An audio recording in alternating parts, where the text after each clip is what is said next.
Hello, everyone. Thank you for joining us today for EEA's Education Series webinar. Today, we will discuss Web3 ledger analytics. Today's call is being recorded and will be available to all attendees and the public on the EEA YouTube channel soon after today's presentation. The Enterprise Ethereum Alliance enables organizations to adopt and use Ethereum technology in their daily business operations. The EEA empowers the Ethereum ecosystems to develop new business opportunities, drive industry adoption, and learn and collaborate with one another. We welcome any and everyone to join and become a part of our global community. At this time, we are pleased to introduce our presenter, Antoine Toulmy. Thanks, Brittany. Good morning, everyone. By all means, please take a moment to make yourself comfortable. We will be getting started in just a minute. We're just going to wait just 30 seconds to get more people in.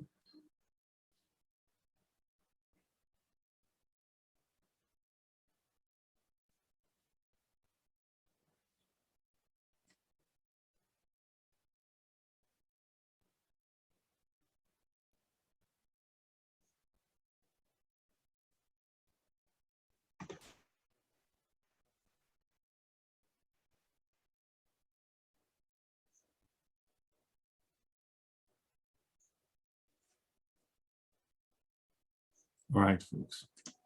Thank you for tuning in to this new education series webinar. It's hosted by the EEA, as Brittany mentioned. It's been right now delivered by Splunk, a member of the Enterprise Ethereum Alliance. Before we start, I wanted to thank the Enterprise Ethereum Alliance for their ongoing partnership with us, and we're glad to be part of the Enterprise Ethereum Alliance ecosystem.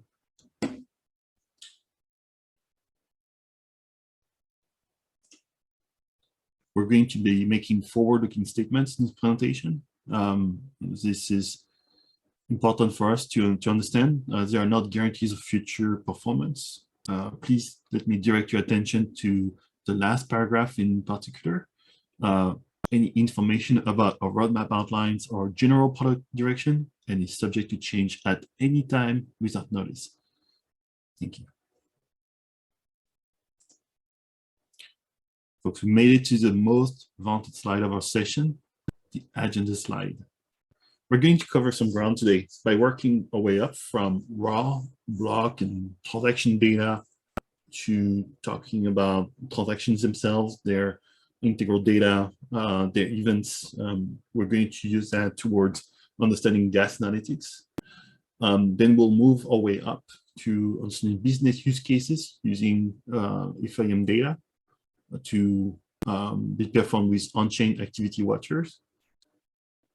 And then we'll zoom out a little bit and we'll talk about how we can use Splunk as a Web3 data platform. So we'll make sure to have questions at the end of the session. If you have any questions that come up during the session, feel free to ask them so they're stacked up already and ready to go. And we can get to them at the end of the session. We'll have ample time for questions at that time. Thank you.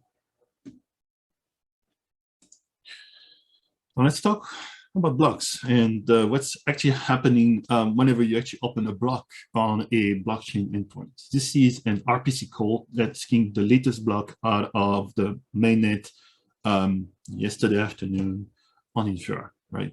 So this is the latest block, meaning we did not try to pick a particular block that was more complex than another. We just picked one that random, and it happened to have an interesting set of transactions in them.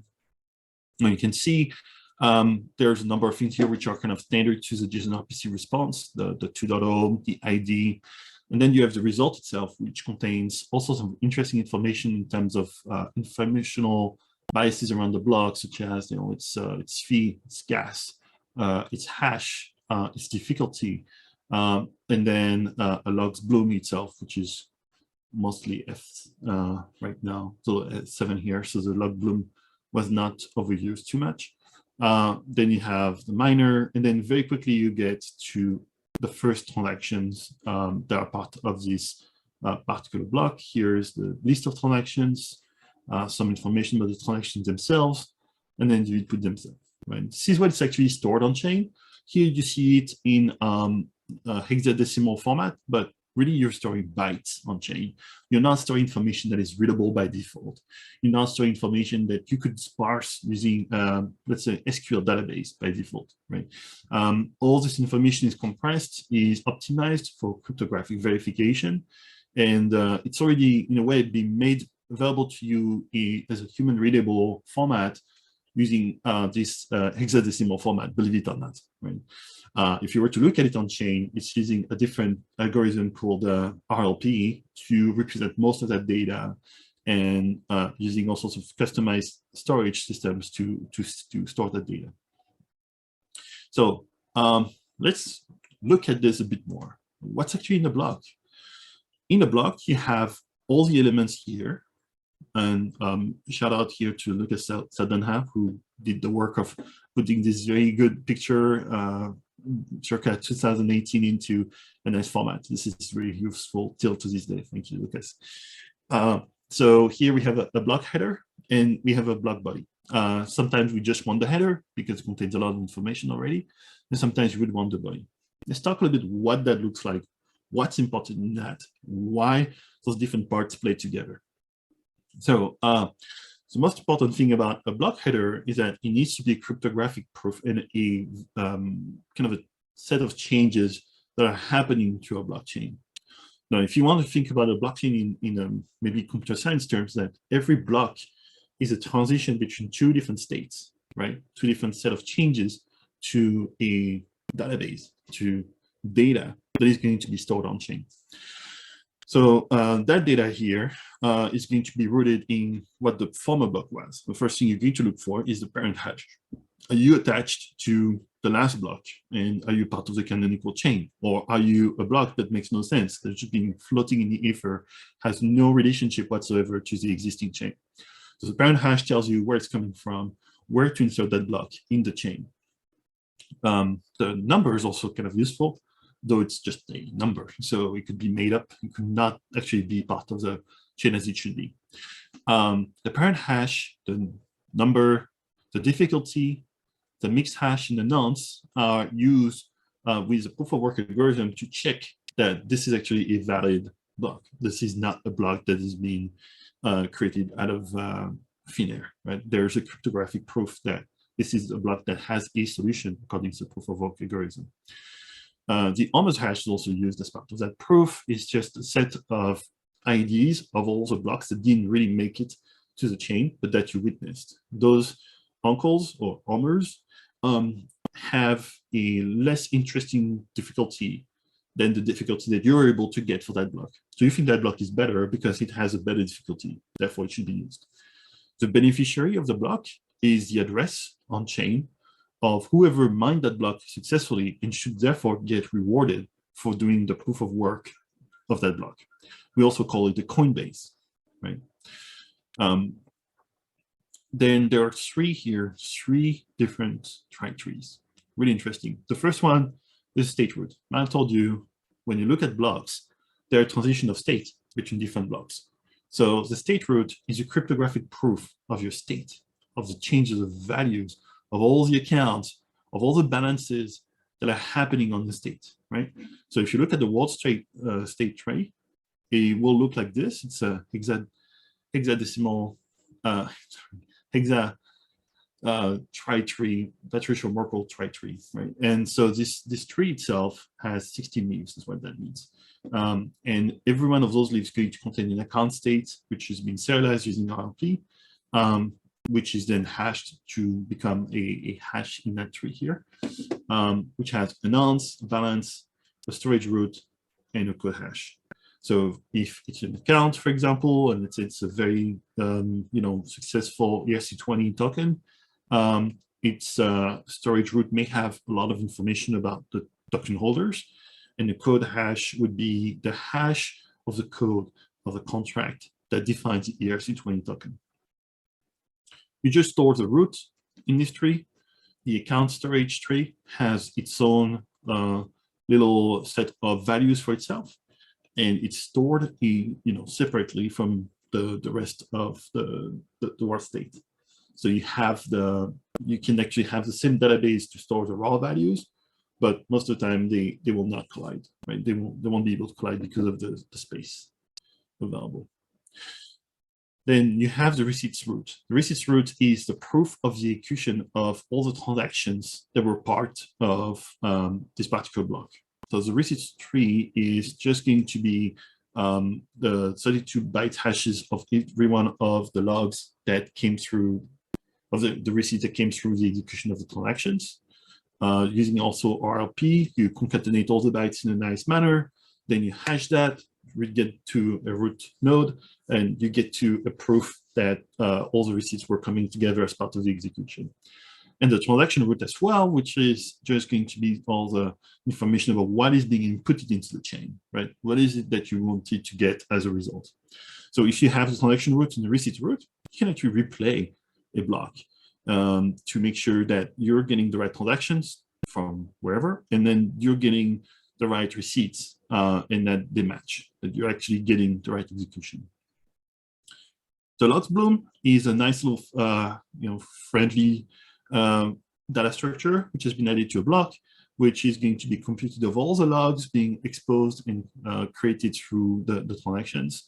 It's a bloom filter. So if you're familiar with that data structure, it allows you to check whether a particular topic of a log is present at all in this particular block. Talked about difficulty earlier. The difficulty is related to the proof of work algorithm. It's associated with how hard it should be to mine the next block. Timestamp is number of seconds since epoch. Gas limit is the gas limit of this particular block. It's related to how much you can mine. There is a max gas limit on Ethereum. You can, modulate that gas limit based on mining, and miners can kind of change that over time. The gas used is a gas used by this particular block. You want to check for that as part of the execution of all those transactions to make sure you're getting this right. Lastly, like extra data is a vanity kind of 32 bytes. You can place whatever you want as part of this. And it allows you to kind of, tag the block with saying, well, it was mined by Evermine on Nanopool. Now, the body of the block is the actual set of transactions and the omers that were part of this block. So the omers, what you would do is have their header kind of information. You don't actually have the whole block body for the omers. Okay, so, now we know what goes into a block, right? Let's go a little deeper. We're going to talk about what goes into transactions. So there's a little bit of a discussion I need to have with you first. When you look at transactions, there are transactions and transaction receipts. When you look at a transaction that's been executed and is on chain, it will come with a receipt that is the outcome of what happened with that transaction was executed, right? We don't actually capture the outcome in terms of what state changes we saw. We will capture the outcome in what the execution felt like. So, in terms of logs emitted during the execution of the transaction, which is a feature of Ethereum, the ability to see what is being emitted in terms of actual execution, and we'll talk about that in excruciating detail when we look at DeFi. But you can also see things like the gas used, the status of the transaction, whether it performed or not. Sometimes the transaction can actually fail because it's no longer valid, but it's been signed, it's ready to go, so it can actually execute. It's indexed in the block. Also, its type, whether it's an EAP 1559 type transaction or whether it's a legacy type transaction. Now, this is a transaction, as it were. This is a transaction of the transaction receipts we just saw. You can see that it's going to a particular address here. It's been signed with the RS and V signature. So we can recompose from that the actual sender of the transaction. We can check that it's matching the from, right? This from is actually coming from the signature checks. And then we can see that it has an input, which I guess was hard to ignore in the first place, taking half the screen. So the input here is this incomprehensible blob of hex data, and it's being sent to contract. And really, we would want to understand what's going on with this and how to make sense of it. So this is where we're going to start involving ourselves a bit more. right? So we at Splunk have done a bit of work to try to derive meaning out of what's happening out of this raw data. So the first thing we're going to do is we're going to start taking apart this input. And to take apart this input, we're going to section it into different things. The first thing you need to know is that whenever there's a call into any of those functions, the first 4 bytes, so AB, A3, 4B, AB here, is actually a derivative of a particular call that's going to be made on the EVM, right? So to which part of the EVM do you want to go to, what particular function you want to hit in that particular thing. So here, this input here is actually derived from the way this contract was created in the first place. And when you look at a contract that's been created in Solidity, it will come with what we call an ABI, Application Binary Interface, which is a JSON document, which is somewhat exposed here, at least partially. You can find ABIs from whenever you execute with truffle, deploy with Ganache, whatever you want. Also on Everscan, right? Most of the most famous contracts are going to want to expose their ABIs so people can call them, can see what's going on, can make sense, can have also Everscan and others be able to decode that data. We count ourselves as those, right? So when you look at a particular function call, you can recompose this particular JSON fragment here into a signature, which you can hash and take only the first 4 bytes and make sure that it matches this particular input, this particular function call. From there, you can find out what is being passed in. So if you look here, we have an array of addresses up to 14. Fair enough. Let's take a look here. We have 32 bytes here, 32 bytes there, 32 bytes, 32 bytes, 32 bytes. These are actually addresses that are being passed in, right? So the address is not going to use the 32 bytes. We need to use 20 bytes out of 32. So we pad it with zeros and so forth and so on, right? So out of this particular call, we can actually now derive meaning. We can actually now understand what's going on. We can represent that in a valid format that allows you to query for, let's say, any function call that involves your address or the address of someone you want to watch for. So with this type of approach, now we can actually understand what's happening with our blocks, what's going on our blockchain.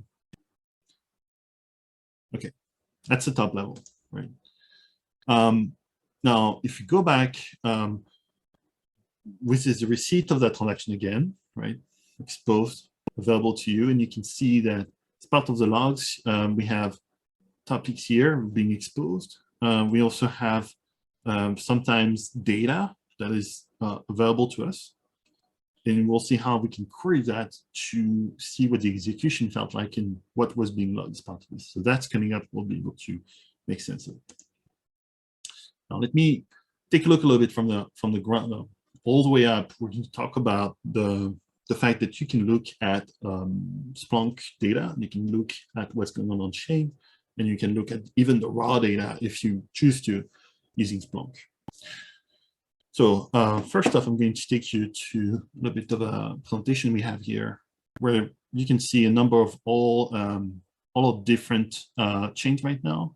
You can see that we're Splunking Rinkeby, mainnet, Bitcoin, XDAI, there. Here we go. We have all this information available to us at any point in time, so we can actually make sense of what is going on with our data. We do a little bit of a thing here where we want to have as close to real time as possible with just a little bit of a fall distance. And the reason why is because the tip of the chain is not always final, and we can't just take the last block. We have to follow from a safe distance in case the chain is getting reorged, right? And if a reorganization of the blocks happen, we need to be able to walk back and make sure we go back to the canonical path so we don't feed you false information about a particular event happening. This is part of the proof of work algorithm. This is normal. Most chains will behave like this. With proof of stake, you would imagine that things would go a little smoother, where there won't be as much of a need to have to handle organizations. So Okay, so, and part of that is we're already able to say things like, here's the top miners that we see on mainnet, for example. This probably is a mined, nanopool and others, right? We have the ability to really understand what's happening in terms of activity for mining. If we zoom on one of those chains, let's say mainnet here, for example, we can actually see the activity in terms of blocks, the average block time. We can see the transactions per block here, right, which is very interesting for us to understand the congestion on the network itself. We can see the total of transactions over a period of 60 minutes. That's pretty good, 57,000. We can see who's sending money. We can see who is receiving the most money. So we can see some pretty heavy eaters this morning. Looks like we're getting a lot of data, a lot of ETH being received and sent. And this is all the interesting stats that we can get from just looking at transactions and blocks of the last 60 minutes without going into any decoding whatsoever. Right? We're just going at values, just trying to understand who's sending money to who, how much, how often, and what does that look like. Now, if we zoom in even more, now we can see our latest blocks. So there are blocks for the last 15 minutes. Let me refresh that. Here we go. I mentioned earlier, this is all the structure of a block you're used to. Any on calls? No. Okay. Here's a miner. Here's amounts for this particular block. Here's a receipts route. The Omers hash called Shaspri on calls because of an old version of the JSON RPC. Here's a state route, timestamp, difficulty right now. This is the total difficulty since the start of Ethereum. Our count of transactions and our transactions route. Right? I can also do another thing, which is I can look for all the transactions in the last 15 minutes. Now, when I do that, I have the ability to really see everything happening in that transaction. You can see its call. I can see like its input here, for example, it's a call, and we've been able to decode that call as a transfer. And it's got an address and an amount. Okay, we can read that, right? So the signature of this particular call is transfer address union to 56. From this address going to that particular address, is there any information about that? That's a contract. Cool. Awesome. So this gives us an idea about a particular ERC20 call on a contract. And this is everything you wanted to ever know about what's happening on chain around this. Last but not least, just for you, I'll look at all the events as well. And here I can see everything around the address. You can see some of the topics that are being sent and the transaction hash attached to that, right? So we have the ability to just see everything that's happening on this particular event. This event is interesting because it's not being decoded at all, but already you can make some decisions here.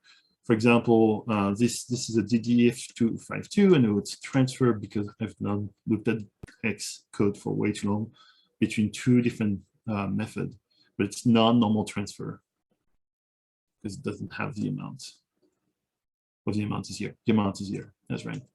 So this is a particular event happening on the blockchain right now. And we're able to capture all that and make it available near real time to you, so you can make all sorts of interesting investigation about what's happening on chain, who's talking to who, what events are being emitted by my code. Let's talk about that some more. So I talk about event a lot. Let's talk about that. And let's really zoom in on what that can do for us.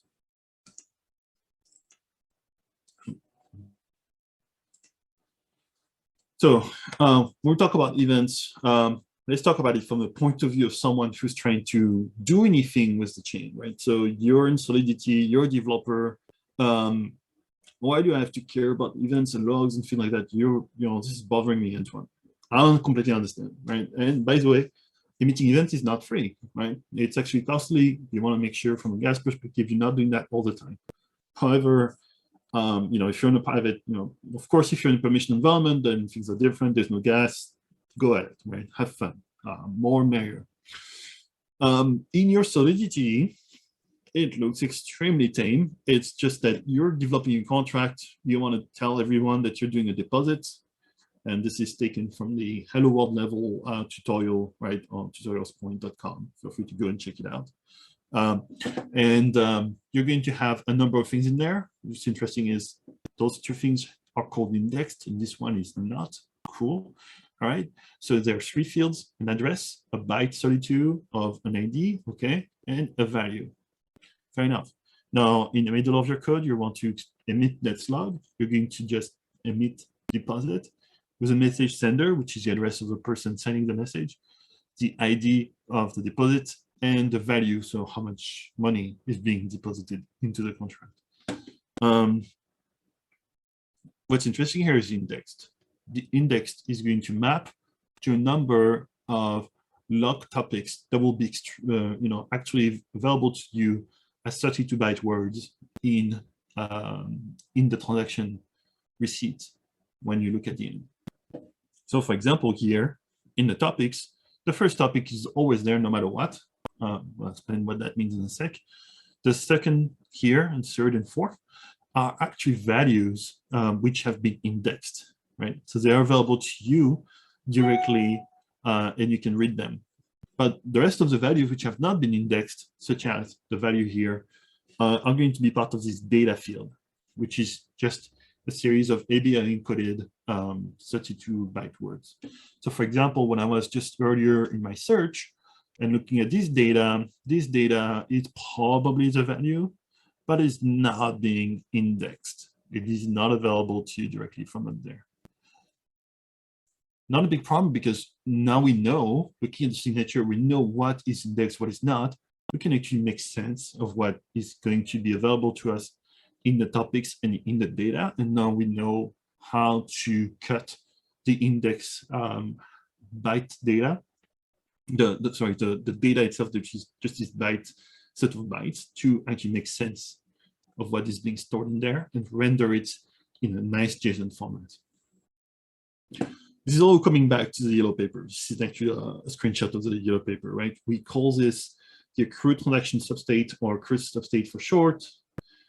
A1 is a log series, a series of archived indexable checkpoints in VM code execution that allow contract calls to be easily tracked by onlookers external to the Ethereum world, such as decentralized application finance. So it's as was intended. Now let's look at those. We have in our API, right, this type of declaration. So we're saying it's an orders matched. It's got byte 32, address, unit 256, byte 32. That's our event signature. We hash this, and we gives us, sorry, the hash of the event signature.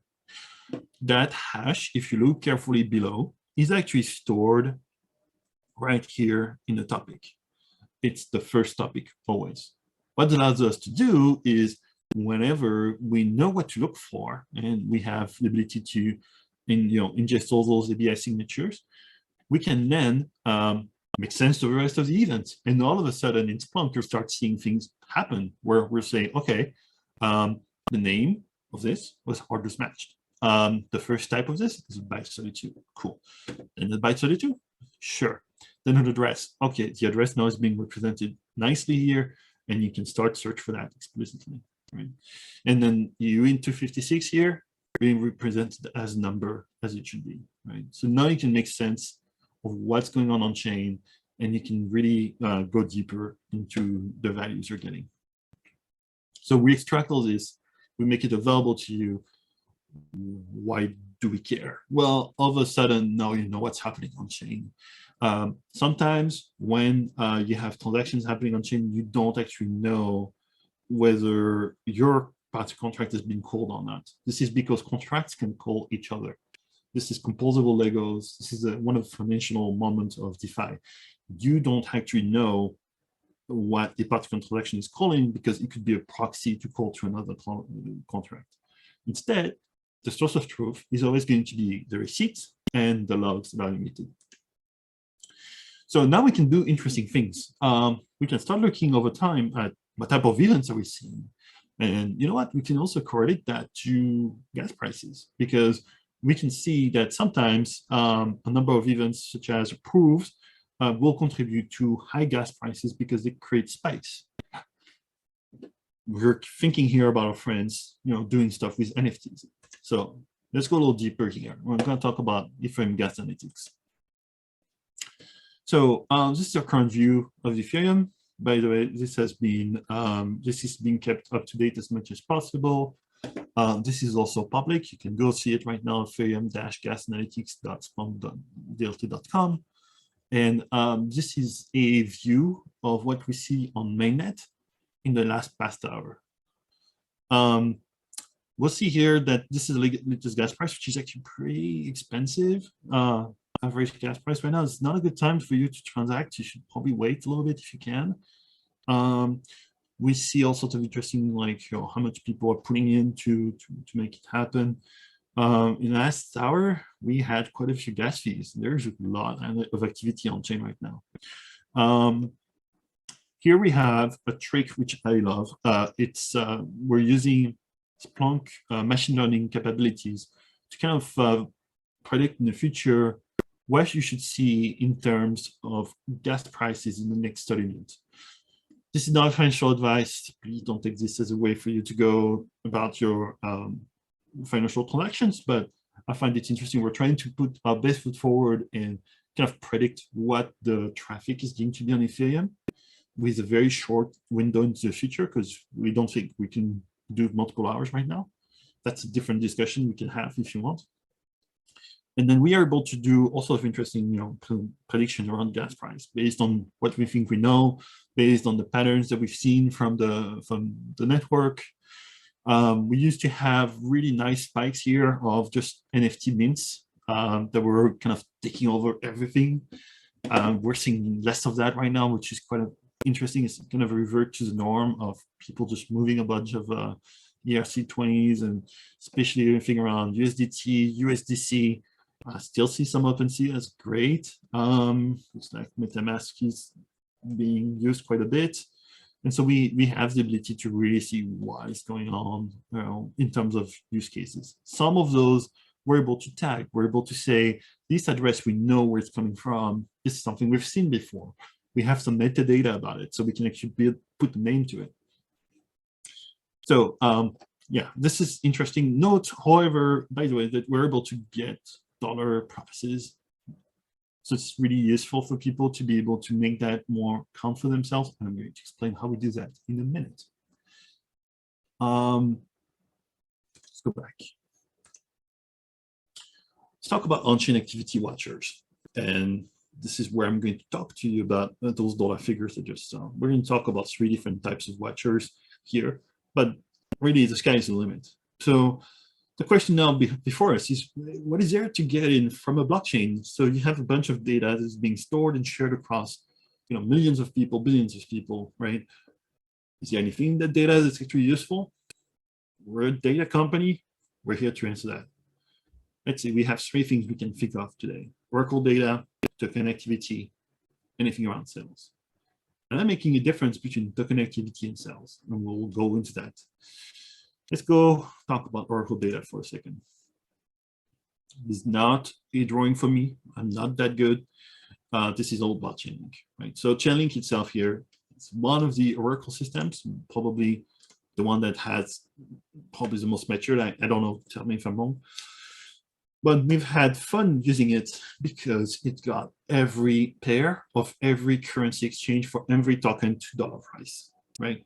So, for example, we can do Doge USD. We can do Ethereum USD. How do they do that? Very simple. They deploy a number of nodes decentralized on the network that interrogate on a timely basis a number of exchanges about the current exchange rates around a particular cryptocurrency. So, for example, for the Ethereum price, they would ask Coinbase, they would ask BNC, CoinMarketCap, CoinGecko, all those data providers on a regular basis say, hey, what's your current price for Ethereum to USD? They would get an answer from them. The answer might be here, for example, 105, 103, 107. So the answers don't match, and that's normal. There's always going to be a level of difference and drift between those different providers, right? they're going to compute the average of that by coming together to a consensus about the best way to make sense of that data, right? And then they store it on chain. Now, what's really cool is that they store it on chain into a contract that anyone can query at any time, including us, right? They store it on chain, but it's also associated with its current block number. So now for every block number, I have a value I can use to understand what's the price of my ETH in dollars. It's the closest thing ever. It's all on chain. It's all valid.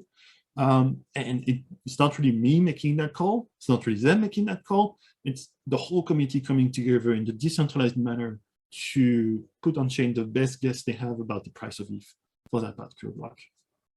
So if you're able to recreate the data for that particular block, you can get that value. You can make sense of it. Okay. Here is a way for us to do that as well. So another type of watchers we have is to call all those token contracts. So eea-eth contract has a number of functions you can call. For every block of the USDC contract being deployed, we can call its total supply function. Its total supply function is super interesting because it gives us an idea about, well, you know, if it's going up or down, and whether some new USDC has been minted on it. So this is me yesterday going around saying, hey, for the last 30 days, what's been the value? How many USDCs have been on chain? Interestingly, it looks like it's going way down. And it's probably due to the current attrition and current activity on chain. The current supply is going down because of all the activity around pullback from the stock market, also the UST debacle. So this is the ability for us to call any contract, see any of its view functions over time, record it, and make sense of it. And so we can actually make a complete understanding of what's going on.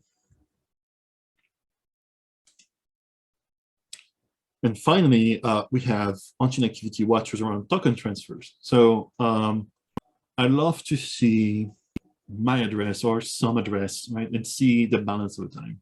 Every time there's a transfer, we can actually ask what your balance for that particular account is on that particular token. So we're doing that in a systematic way. Every time we see an ERC20 token exchange, we will call directly to the blockchain and say, hey, what's the balance of that account now that you made that transfer?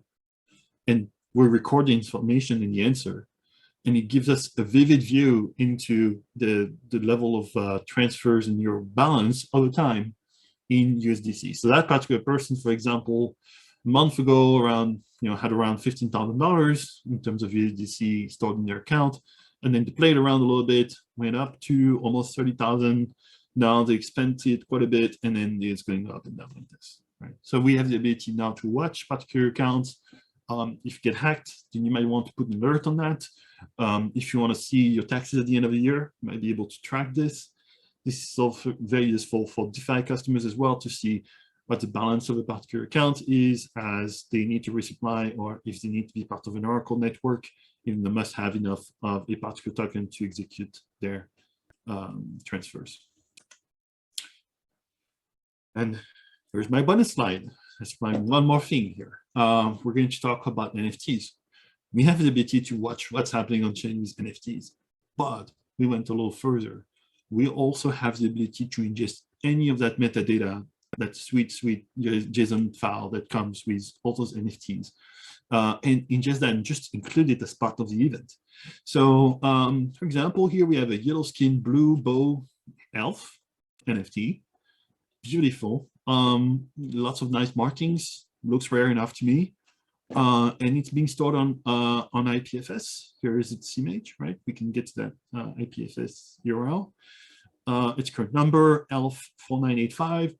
I think it was transferred in the last 24 hours or so. Its raw token URI looks pretty hard to read, but we're able to make sense of it, get token index, get all this information. And from that transaction, from the raw token URI, we're able to call the contract, get its actual token URI with its complete information, query that for the JSON, and get all the attributes coming in. So now I'm going to show you a little bit of that, pushed to the limit of what we can do. We at Splunk, well, we love data. But you know what? We had to put that to the test. So we went all the way to building our own NFT, not even with my team, it's a different team at Splunk. And we built a nice dashboard that would go with it, so they would be able to have nice profile pictures at Splunk using bunnies. We have a lot of affair with bunnies. We just love them. It's just a thing that happened a long time ago when one employee asked for a bunny as a way to feel special, and we've been obliged. So now we have bunnies everywhere around the office. And we just live with the certainty that there'll be bunnies at our next conference.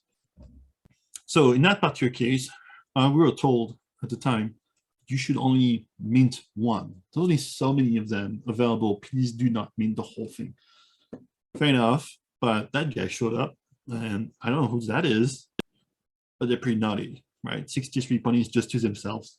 That's not sharing. That's not fun.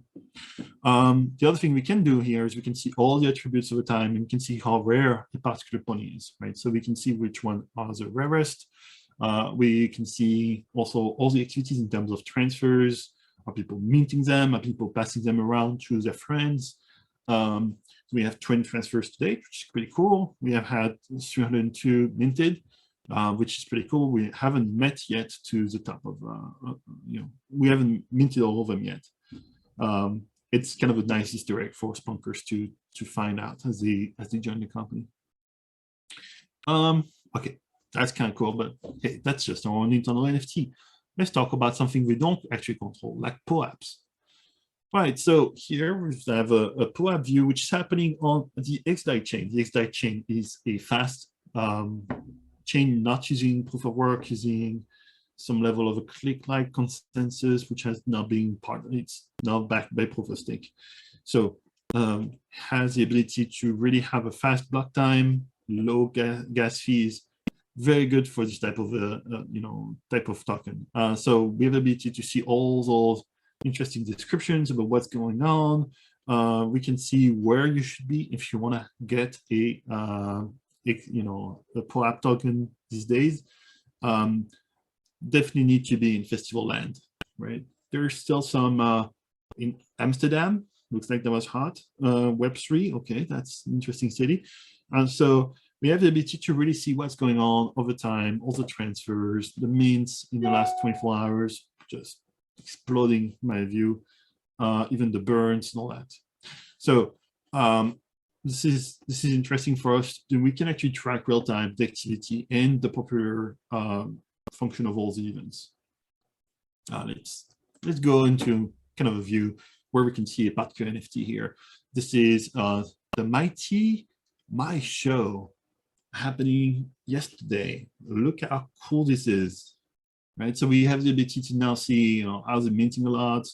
What's our ML telling us, right? Should we get in on that particular action? Let's try this one. First time I click on this, right? So we have all the attributes here, allowing us to go a little deeper into them. Oh, we have a POAP for Terra losing its peg. That's just rough, folks. Terrible at keeping the peg. No, that's a clap. Really, I mean, so this community is now playing like straight up in on-chain, and we're able to see that real time. We can actually participate with it. We can bring this to a complete view. And now to round up a little bit my presentation on that, here is a view of USDC financials, right? So I was talking to you earlier about the total supply. Here it is. This is the latest view of it. And you can see that it's been very thin. Like, last graph I showed you was not as detailed. We have the ability to see everything that's happening on this. And it gives us a complete view into the situation in terms of market cap for that ERC20, but also the ETH market cap, the BTC market cap. All this information is available to us. And looks like USDC at least is keeping its peg, which is kind of cool. Okay, let's go back. Hey, you should be using Splunk for your Web3 data platform, because we have the best in-class data platform for all your existing IT, security, observability needs and your transaction analytics. So we have logs, metrics, and traces support, which is, if you're not familiar with IT and computer science, different ways of looking at data being emitted by your applications. And we also, as I've shown you extensively today, have the ability to see everything that's happening on Ledger. And we can support Ethereum, L2, anything that's got a JSON RPC API to it. I'm not talking about this today, but we can really monitor everything that's happening on-chain and on your clients, with the ability to see all the metrics coming out of Geth, Besu, even other blockchains such as Fabric, Corda. We can get all that data out in a nice, secure manner, and we can ingest it using open source agents such as the Open Telemetry Collector. And that can go to our Splunk Cloud platform, or it can go to your on-prem Splunk, really as decentralized and as much under your control as you want. And you can support, just connecting to a JSON RPC port for your blockchain need, or your own blockchain node, or even your complete infrastructure. So to little recap, using Splunk, you can watch the chain, decode the chain, understand higher order events are actually driving your business, and you can even correlate that with the rest of your data to drive better outcomes. So you can go right now, right? You can go to GitHub under Splunk. We have a little repository called Splunk Connect for Ethereum.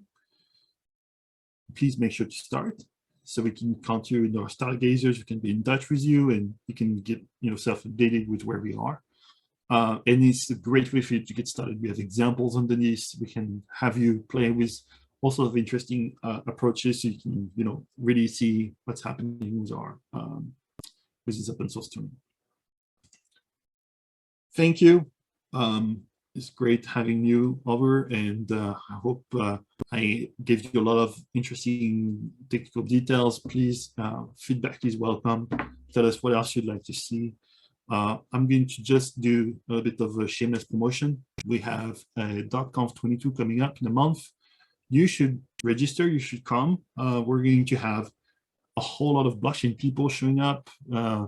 We will have an expo about blockchain. I can't talk more about that without giving the ghost away, but we should have a blog post about that available. I'll make sure to share it with the EEA members. Yeah, come and join us. Let's make it fun. All right, and with that, I'm going to take any questions at all, anything happening. I see there was one question in the chat from Cody. Are the owners of the current block the parent block or any previous block? It has to be your exact block. So it has to be the same parent block as you. What happens is the blocks are being gossiped over the network, right? And so you would be able to say, I'm seeing a block coming over to my over my peer-to-peer connection, but my block has better difficulty. I mean, I am actually proving a stronger safety for this chain. So because I have a better block than this owner, I'm going to integrate it into my view, because I actually get rewarded when I'm buying owners. When owners are present on my block, it's actually a good thing for me. I get more money. But I'm still going to publish my block because I think I know better than you.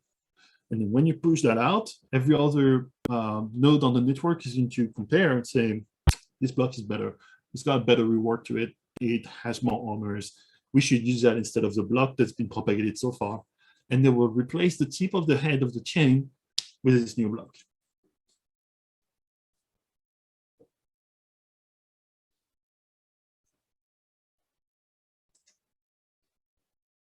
So if you have any questions at all, you can ask them in Q&A.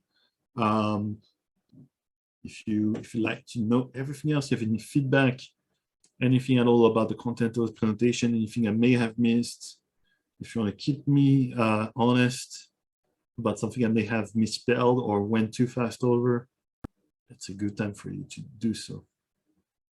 I'm available.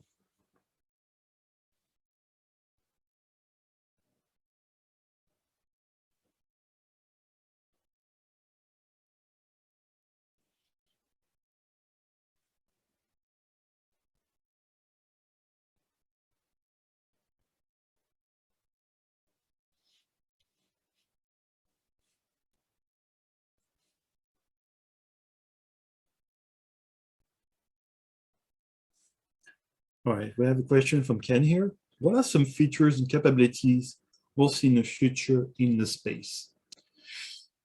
Oh, that's a loaded question.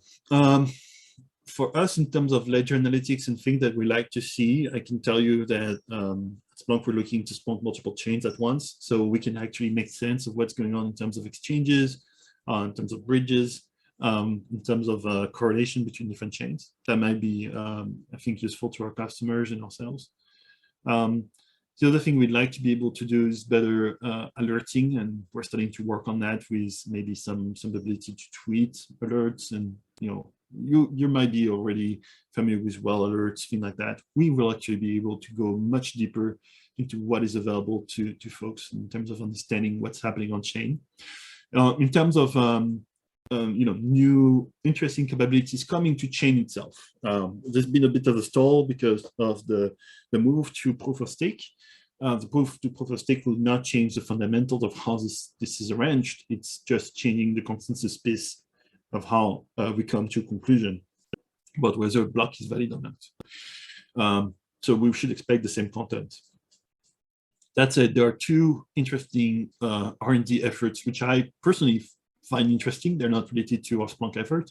One is EAP 3074, which is showing the way towards having the ability to execute a transaction on behalf of someone else. So you would sign a message and say, this particular contract can call me and will be able to impersonate me. That will remove a number of needless approvals right now, which are happening on the ERC20s. That will remove a number of gas costs on chain.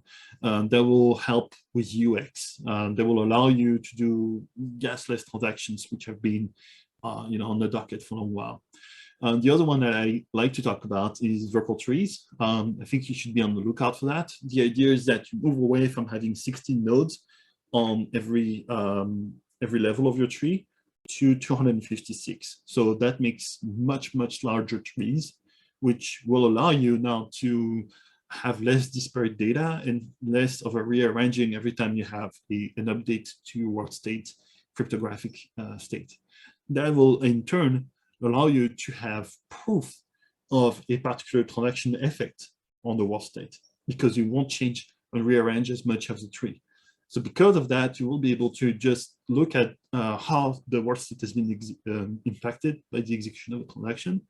And you can even have, and this is the current concept, because proof being shipped as part of the block structure, which will allow you much faster verification and even parallelization of syncing between different clients. So I hope this bears fruit, but it's going to be quite a while for the existing Ethereum ecosystem to move to that new model.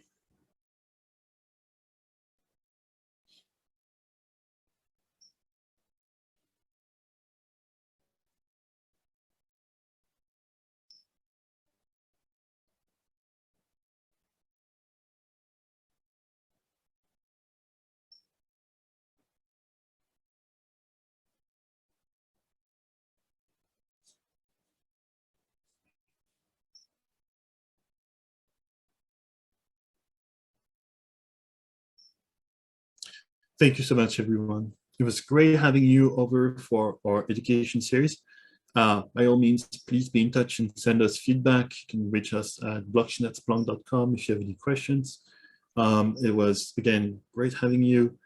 Have a great Wednesday, and see you soon. Bye. Thanks, everyone.